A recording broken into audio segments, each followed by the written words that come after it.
अस्सलाम वालेकुम नाज़रीन, लीडर टीवी के साथ मैं हूं नाया बदक। नाज़रीन, इस टाइम हम लाहौर के मुकामी होटल में मौजूद हैं, जहां पर chief executive leader media group Ali Ahmad Dhillon की जानिब से नौ मुंतखब अमीर जमात इस्लामी हाफिज़ नईमुर रहमान के अजाज़ में इशाया दिया गया है। इनके इनसाइड मनाजर हम आपको दिखाते हैं कि किन किन मेहमानों को मदऊ किया गया है और क्या क्या खिताब करते हैं। आए मेरे साथ।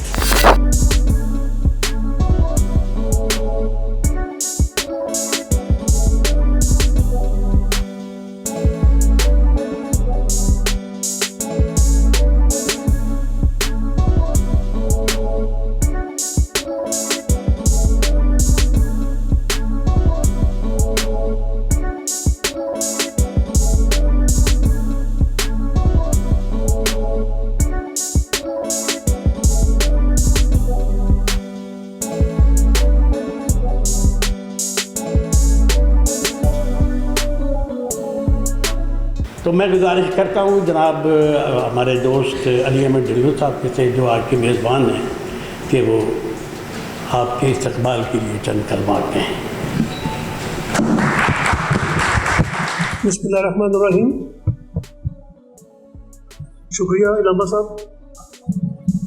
आज का दिन हमारे लिए बड़ा पुरमसरत है कि हाफिज़ साहब आज दोबारा हमारी दरख्वास्त पर आ गए।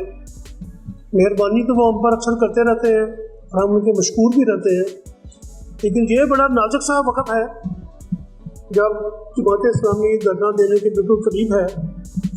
तो हमने सोचा कि हाफिज़ साहब को तकलीफ़ देते हैं, बुलाते हैं और कुछ दोस्तों को बुलाते हैं, ज़रा गपशप भी हो जाएगी। हाफिज़ साहब का धरना के बारे में जो प्लान है वो हमें कुछ थोड़ा सा पहले लगा।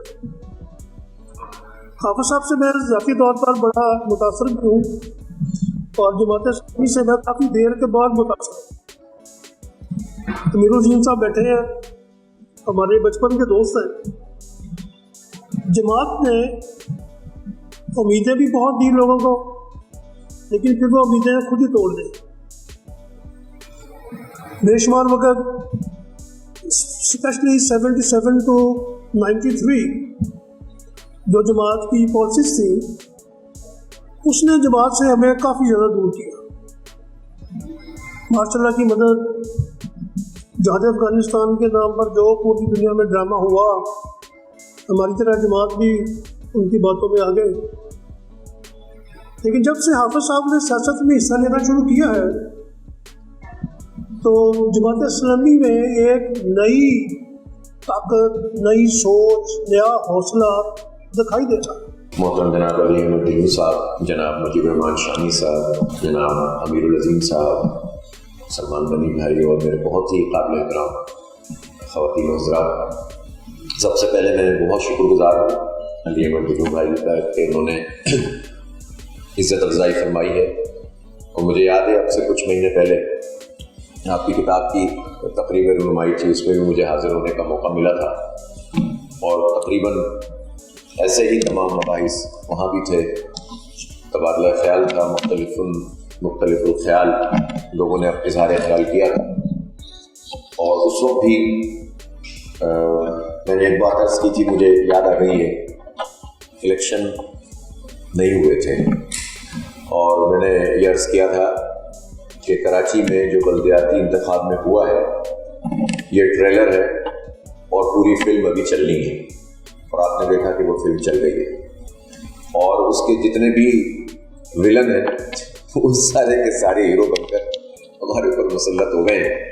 और जाहिर है कि ये जमहूरियत के साथ बहुत बड़ा मजाक है और ये जमहूरियत के साथ मजाक अवाम के साथ मजाक है, अवाम की राय के साथ मजाक है और उसके नतीजे में मायूसियाँ बढ़ती हैं।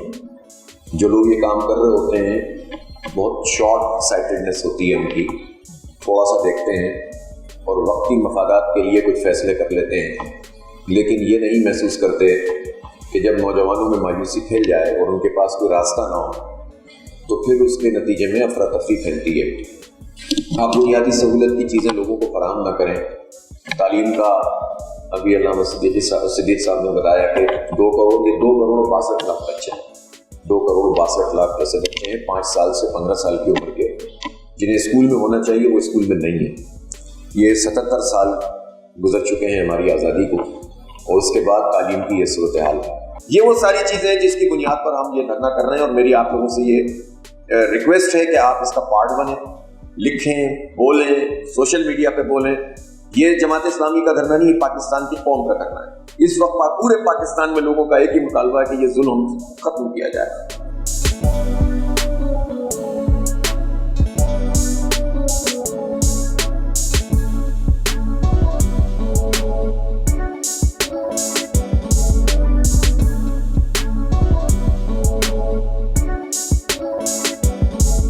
नाजरीन, नौ मुंतखब अमीर जमात इस्लामी यानी कि हाफिज़ नईमुर रहमान के एजाज़ में ये इशाया दिया गया था। जनाब chief executive leader media group Ali Ahmad Dhillon की जानिब से शानदार तकरीब थी ये, जहाँ पर खाने का भी बहुत अच्छा इंतज़ाम किया गया था। अगर मेहमानों की बात की जाए तो बहुत से नामवर मेहमान यहाँ पर आए थे, जिनमें से मुजीबुर रहमान शामी, जिनमें से शाहिद चौहान, सलमान गनी और दीगर शख्सियात ने शिरकत की थी।